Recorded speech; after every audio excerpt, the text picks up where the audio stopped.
This is CBN News Watch. Thank you so much for joining us for CBN News Watch. I'm Efrem Graham. Lots to get to on a busy Friday. Let's begin this half hour in the Middle East as Israel's achievements in Gaza expand. Hamas has agreed to pause the fighting so hundreds of thousands of Gazans can be vaccinated against polio. At the same time, Israel says the war in the north must be expanded to restore security to the citizens there. Middle East correspondent Paul Strand has that story now from Jerusalem. The Israeli military says it has destroyed some 80% of Hamas's tunnels that could be used to smuggle weapons into Gaza from Egypt. It also says IDF fighters have basically finished off Hamas's Rafah Brigade, believed to be one of Hamas's biggest and best group of fighters. The IDF's military achievements in Gaza have enabled the return of most of the southern communities to their homes. The military achievements have also created the conditions that enable the return of a large number of hostages and created the conditions required to return a large number of the remaining hostages. And with the threat of a polio outbreak erupting, both the IDF and Hamas have agreed to 3-day humanitarian pauses in fighting to allow 640,000 children under age 10 in Gaza to be vaccinated beginning Sunday. This agreement is a testament to our collective commitment to overcome barriers and protect every child from polio. Abdel Rahman Abu El Jadan is the first child in Gaza in 25 years to contract polio. He was just a month old when the war in Gaza started, and his family had to flee from camp to camp. My son was not vaccinated because of the continued displacement, and we are sheltering here in the tent in such health conditions where there is no medication, no capabilities, no supplements. And Israel's Defense Minister Yoav Gallant says the goals of the present war must be expanded beyond the battles in Gaza to also deal with what's needed in Israel's north. More than 60,000 Israelis there have been forced to leave their homes by near daily rocket and drone attacks by Hezbollah. Our mission on the northern front is clear: to ensure the safe return of northern communities to their homes. In order to achieve this goal, we must expand the goals of the war and include the safe return of Israel's northern residents to their homes. Gallant says expanding the war up north will not diminish Israel's commitment to dismantling Hamas and getting all the hostages back. Paul Strand, CBN News, Jerusalem. This week, Russia launched hundreds of missiles and drones in one of its largest attacks since the start of the war. It comes as Ukraine launches multiple cross-border incursions into Russian territory in a strategic move to protect a major city in the east. George Thomas has the details.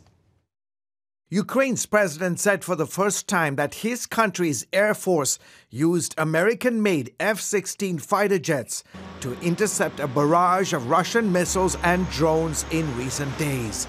On Tuesday, Russia launched a massive strike on Ukraine's energy grid. The Russians continue to try to destroy Ukrainian critical infrastructure, and since March, they've focused especially on Ukrainian electricity production capacity and have really devastated that capacity. 2 days of relentless bombing saw Russia deploy more than 100 missiles and a similar number of drones across Ukraine, killing 7 and injuring more than a dozen. It was one of Moscow's biggest attacks since war started 30 months ago. President Zelensky continuing to push the Biden administration to give his forces the military capability to strike Russia back. Each of these strikes repeatedly brings us back to the task of long-range capabilities, the need to provide our defense forces with enough long-range weapons that we can destroy terrorists exactly in the areas of their strikes. The pounding coming at a key moment in the war, as Ukraine now holds nearly 500 miles of territory in Russia's western Kursk region, following a daring cross-border assault a month ago.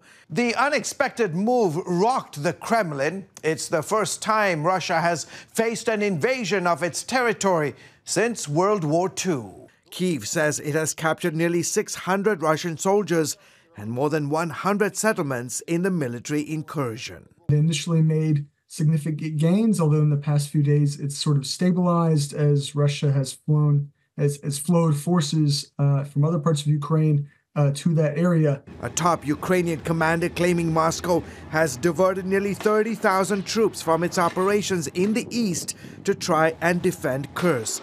Meanwhile, 150 miles south of Kursk, Ukrainian forces are also reportedly attempting to break through Russian lines in Belgorod.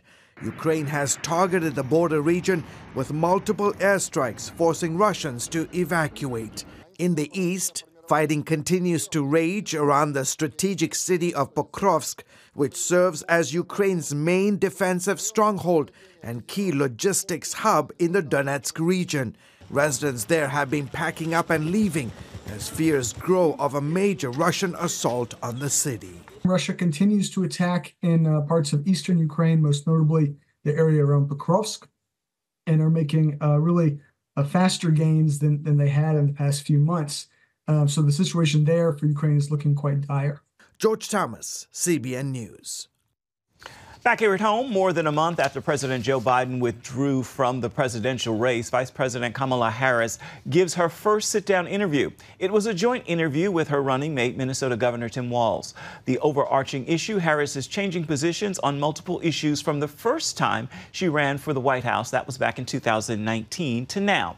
CBN's Jenna Browder has the story.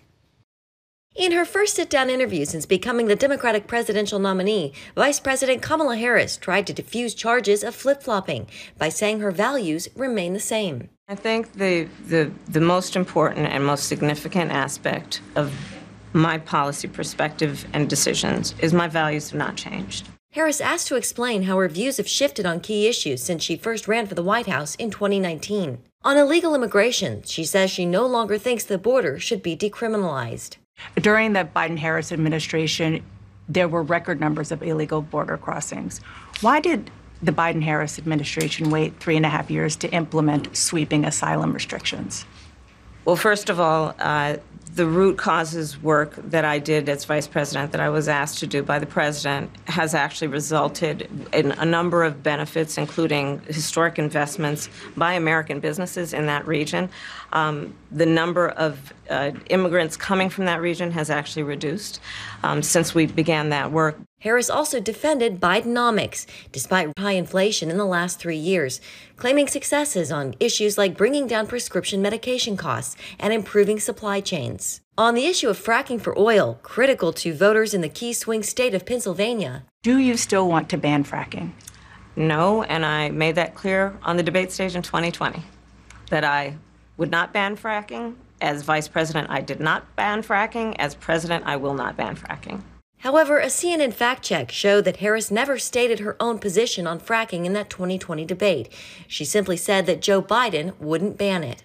On foreign policy, Harris again said she supports Israel, saying they have to get a deal done to end the war in Gaza, while also supporting a Palestinian state. I remained committed since I've been on October 8 to what we must do to work toward a two-state solution, where Israel is secure and in equal measure, the Palestinians have security and self-determination and dignity. But a former George W. Bush White House press secretary responded online. How can Kamala say her position on Israel won't change when she's changed her position on virtually every stand she's already taken? I will never trust her to stand by Israel. She'll collapse under the left-wing pressure in a heartbeat. Meanwhile, on the stump in Michigan, former President Trump made headlines of his own. On the issue of abortion, Trump saying he thinks a 6-week ban is too short and vowing that his administration would ensure IVF treatments are more easily accessible. Under the Trump administration, your government will pay for, or your insurance company will be mandated to pay for, all costs associated with IVF treatment, fertilization for women, IVF treatment. Because we want more babies, to put it very nicely. And there are now just over 2 months until Election Day. And in 11 days, Trump and Harris will go toe-to-toe in their first debate. Jenna Browder, CBN News. Coming up, mosquitoes putting you at risk, spreading potentially deadly viruses. See how to protect yourself. We've got the story for you. It's coming up next. You're watching CBN NewsWatch.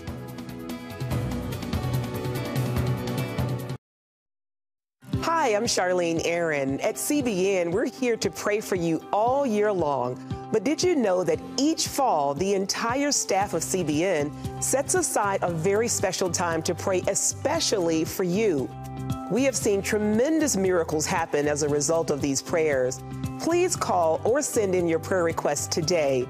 No matter how big or small your need is, we consider it a great honor and privilege to pray for you.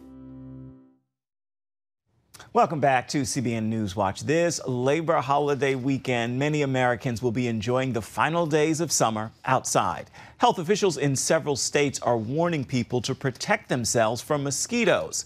A wet summer has caused a spike in the disease-bearing insects, leading to a spread of 2 potentially deadly viruses. Medical reporter Lori Johnson brings us the story.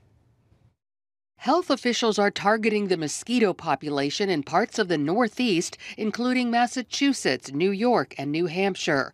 Trucks driving up and down the street near Boston are spraying thick plumes of insecticide.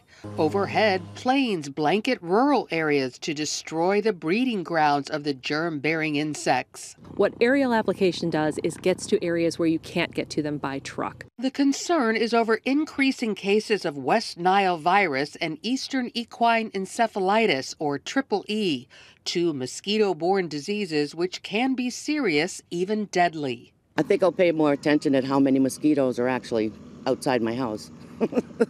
I think everybody will do the same thing to see if it made a difference. Some cities closed their parks from sundown to sunrise when mosquitoes are out in full force. My mom sprayed me. Yep.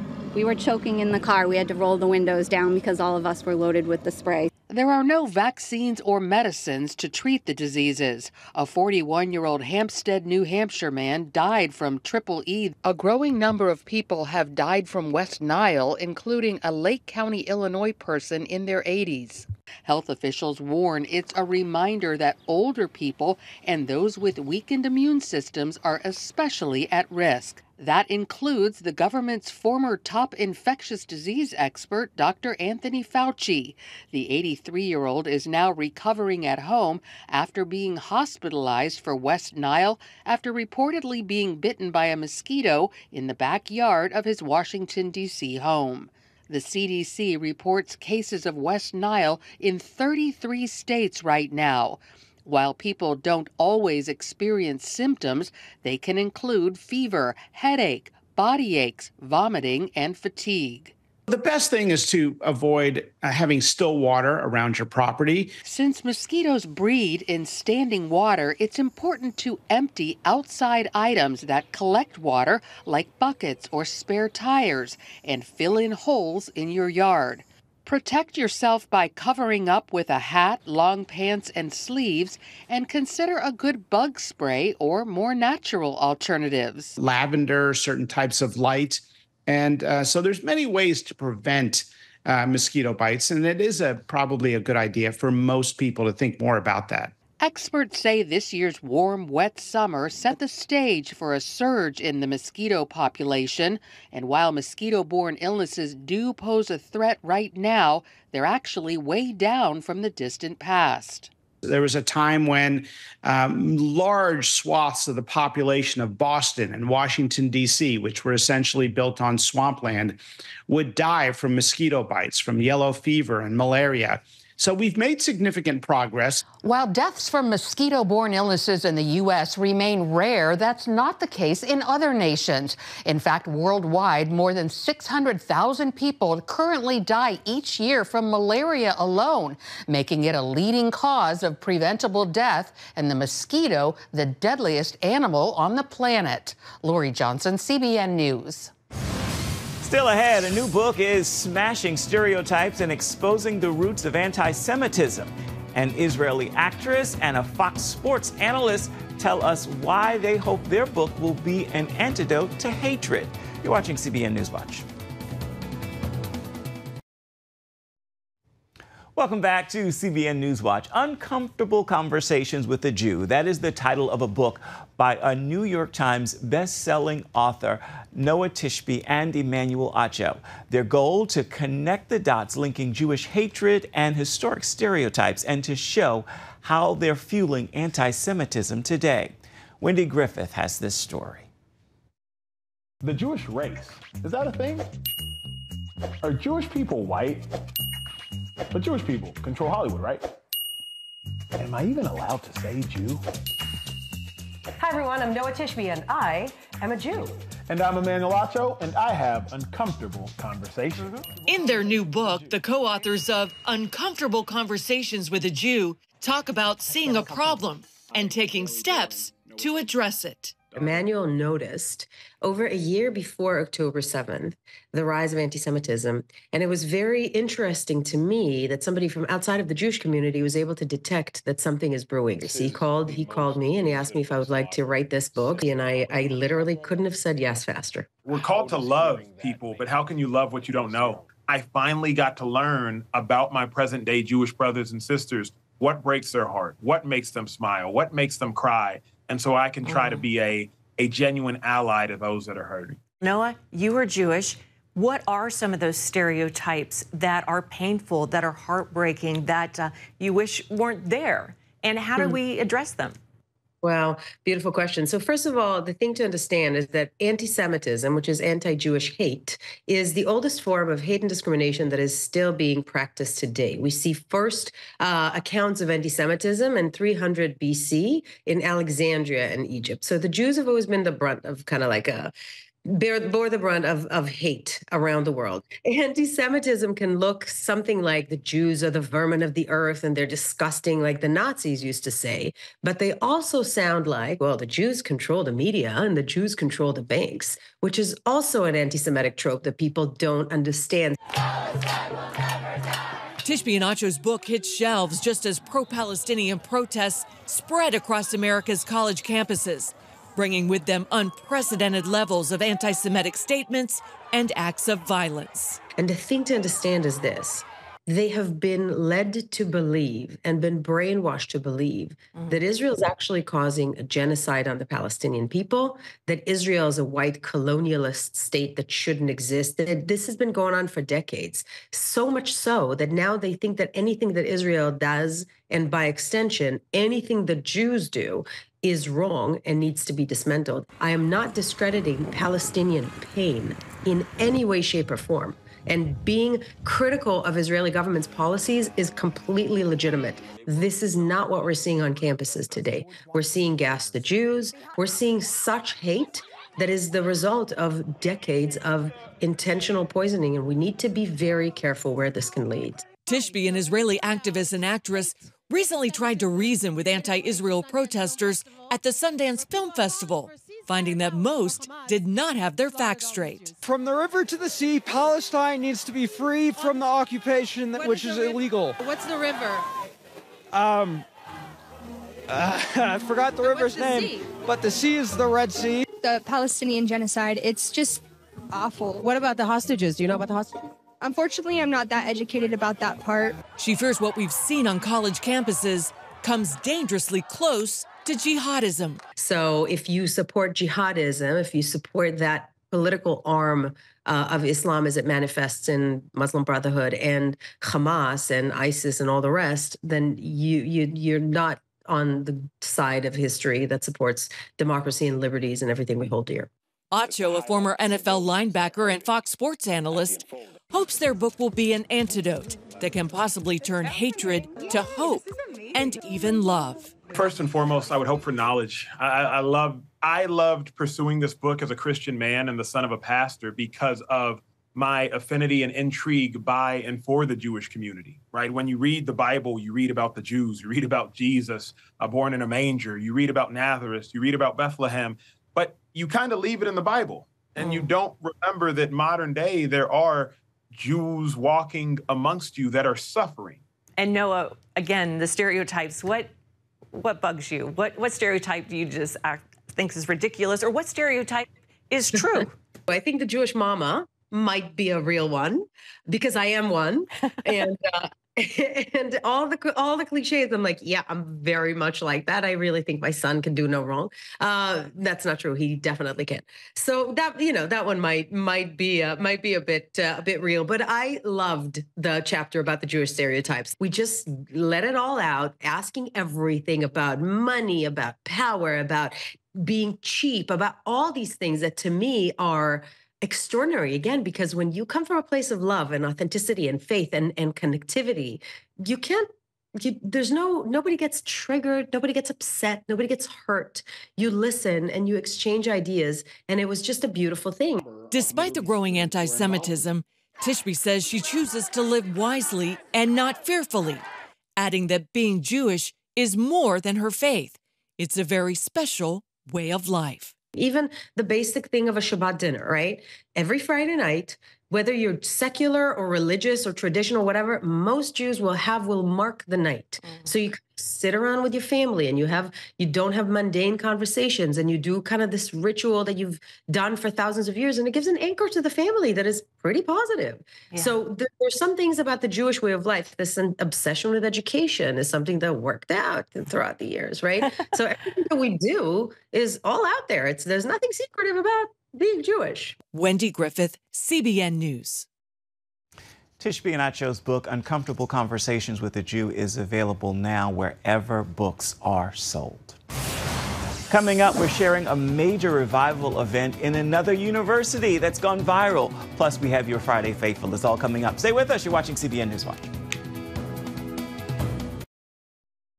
Welcome back to CBN News Watch, a major revival event at The Ohio State University last weekend. The video's gone viral on social media, capturing powerful moments when members of the school's football team were preaching the gospel to a crowd of hundreds of people. Teammates also shared testimonies throughout the night, and an estimated 60 people chose to be baptized. The weekend gathering was organized by campus ministries and churches. Time now for your Friday Faithful, and today I leave you with this thought and reminder. God is faithful. It doesn't matter what life looks like in this moment, and it doesn't matter what it feels like. God is faithful. Trust Him, even when you can't trace Him. He is closest to you in your time of need. Don't quit. There will be joy after this, no matter what your this is. Well, that will do it for this edition of CBN News Watch. Remember, you can always find more of our news programs on the CBN News Channel. You can find them there at any time. You can also find them online at cbnnews.com. Take a moment. Let us know what you think about the stories you've seen here today or any day. You can email us, newswatch@cbn.com. You can also reach out and touch us on Facebook, Instagram, and X, formerly known as Twitter. Hope you'll have a wonderful holiday weekend and join us right back here, same time Monday. Thank you so much for watching. Goodbye and God bless.